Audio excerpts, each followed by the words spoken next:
Alrighty, so this is with Diesel for We the People News. One more time at it. Alright, so this is the legal beagle. Alright, and the man that's going to be speaking with this woman, right?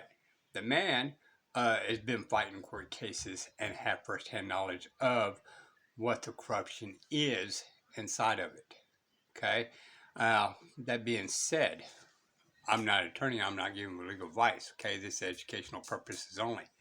All right. We never look straight forward. We always look around us, be able to protect ourselves by any means necessary. All right. But, and it's going to be talking to a lady. They're pro se. Now, that being said, when I say pro se, don't forget, y'all, your attorney is a bar member. And the prosecutor or district courts or whatever is a bar member. And that magistrate or judges are all bar members. And they security guard themselves. You file a bar grievance, a judicial grievance, they're going to kind of look at it, unless it's just way out there, they're just going to kind of ignore it, which enhances, order for them to really see it. You know, multiple people need to start filing these things and say, hey, we are sick and tired of you causing harm against the pro se's. Okay? Because even being a pro se, they are against you. We cannot have the people coming in here and disrupt our bar membership card. They just can't allow it. And they got a good thing going. Hey, stop. What is this? Don't worry about it, baby. I want to run about it. No. Excuse me, y'all. Honor. Well, what is this? Honor. Tell me what it is. I'll worry about it in a second. Well, okay? I'll help you. No. I'll help you worry about it, though. Meetings of the minds. What is this? Meetings of the minds now. It's a fan? Meetings of the minds.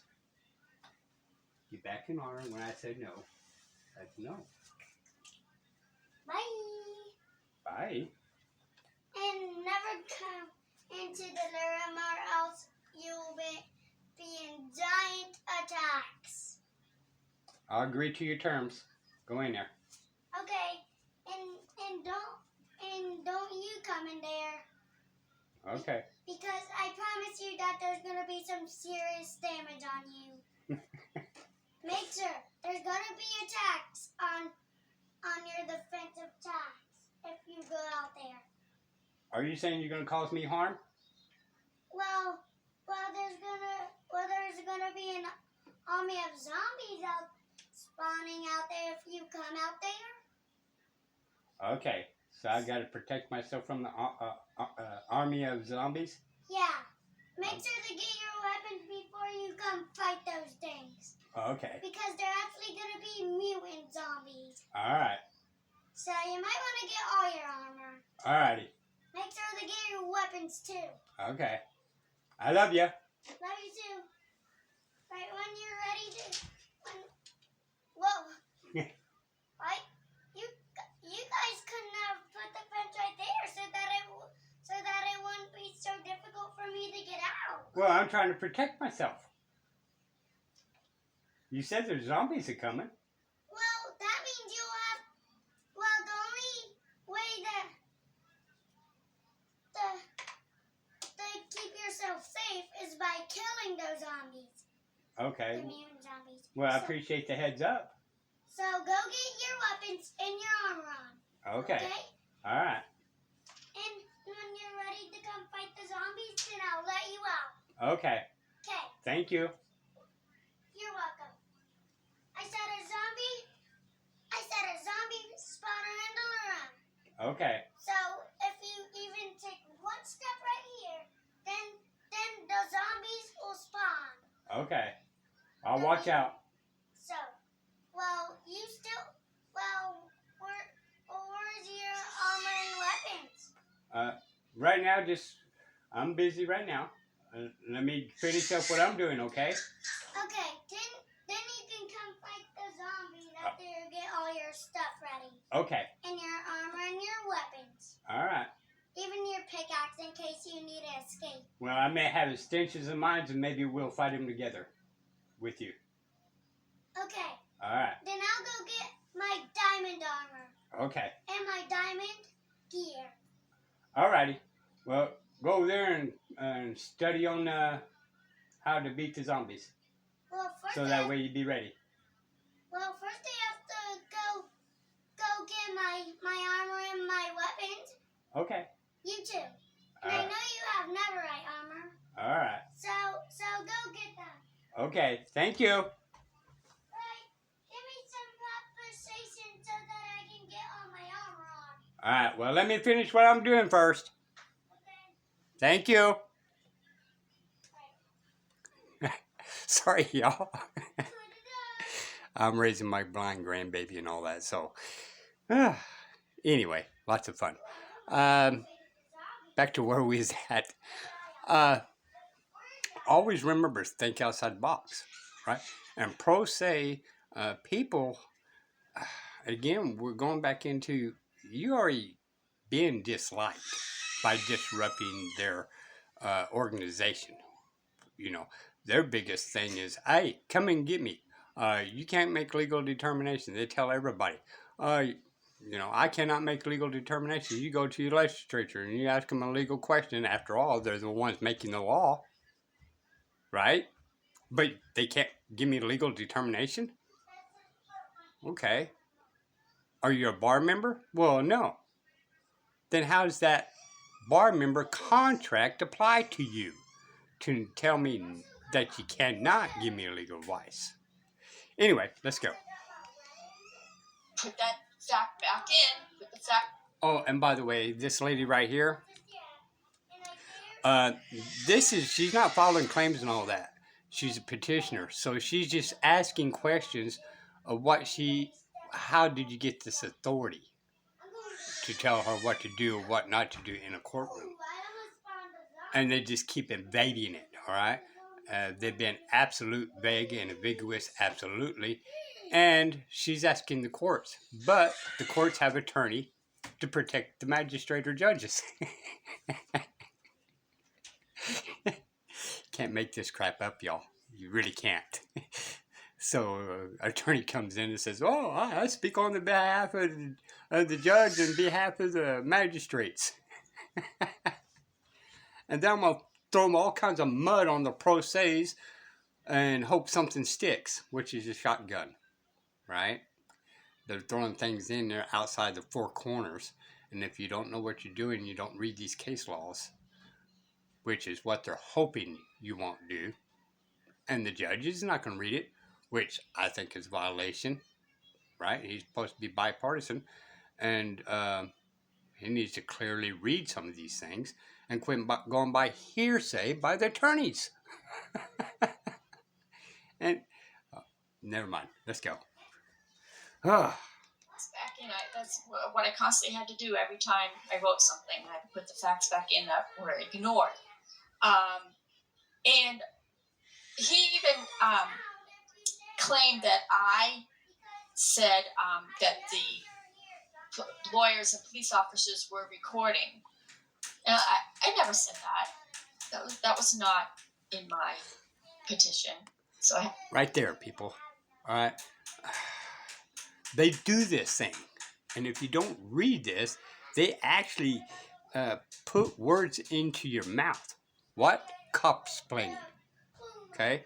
They put words in your mouth. Oh, are you causing me harm? Huh? I'm out fearing for my life? When you're sitting there actually saying nothing and ignoring them. Right? Well, these attorneys doing the exact same thing, right? They're saying you're making a claim when there was never a particular type of claim.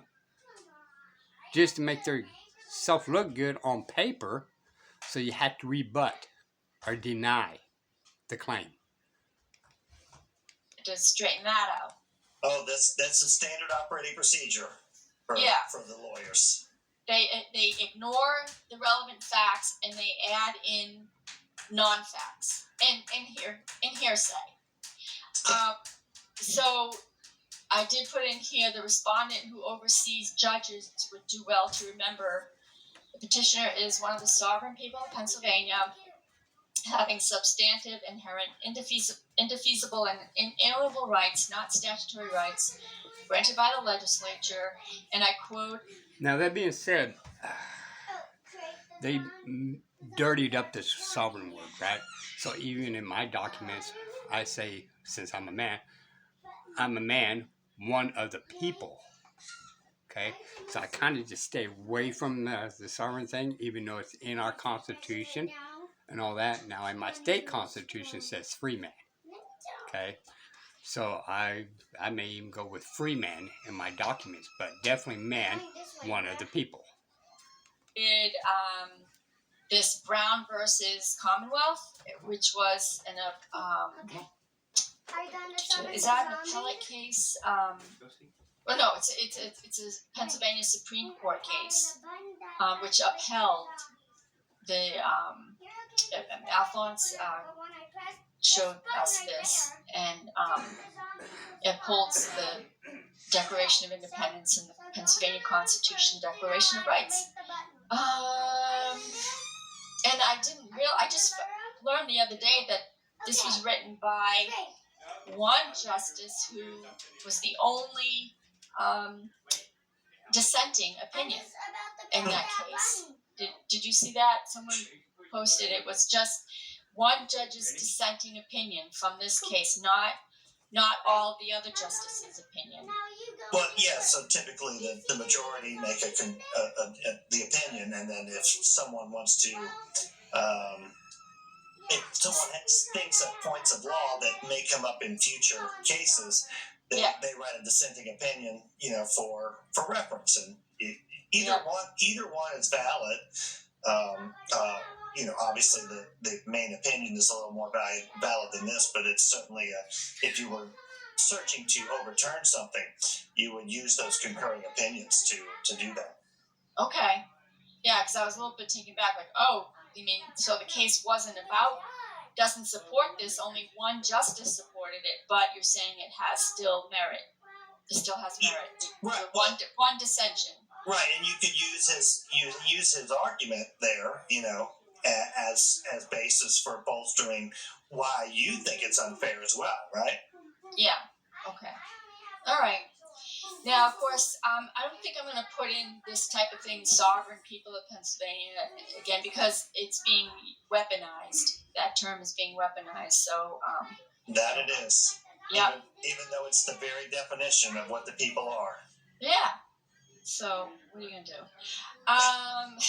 Well, the CIA and the FBI says reading source materials is now dangerous activity.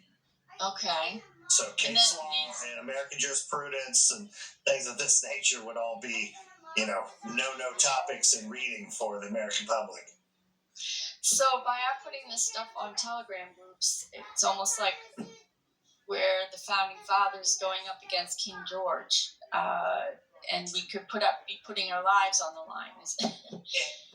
Lives, treasure, and sacred honor, I would imagine. But the reason we chose Telegram is because no bit of information has been turned over to government agencies through Telegram. It's a single owner, although he is Russian-born. We just saw an interview. I posted an interview of him and Tucker Carlson the other day, and he is truly trying to be a free speech advocate, probably better than Elon Musk has been. He has a very, very, very small team that works with him, and he literally makes all the decisions himself, and he appears to be a very neutral party, and he is this platform is the least amount of working with government agencies. Okay, good to know. So in my answer, I put back in what he left out. Mm-hmm. That was in my petition. He just totally ignored it. Again, reminding I'm seeking the law here. It very much appears that the respondent is desperate to throw whatever he hopes will stick against the wall, despite glaring double helix logical inconsistencies, as if petitioner's too stupid to notice, and then I go through what all his twisted. That's a great Well, line. The double helix, I love it. yeah. Yeah, spaghetti in a bowl, that's for sure. All right, so then we move to,